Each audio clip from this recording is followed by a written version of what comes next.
қанды желтоқсан соған қатысқан жастар қазір осы видеоны қарап отырсаңыздар, бір-екі ауыз сөз жазып кетсеңіздер, жалпы өзіңіздің мәселеңізді, жағдайдың қалай болғаны деген сияқты. Жалпы мен көп нәрсені зерттедім, соңғы уақытта көп нәрсені оқыдым.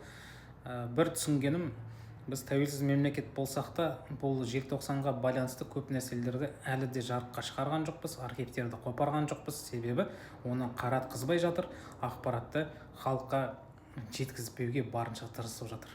Тәуелсіз мемлекет болсақ тағы. Неге? Себебі сондай Мәскеуден бұйрық бар. Өйткені бұл геноцид болды, көтеріліс емес, бұл қазақ жастарының геноциді болды.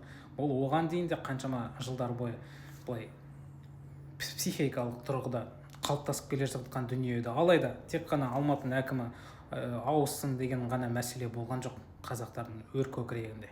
Сол кездегі жастардың өр көкірегінде.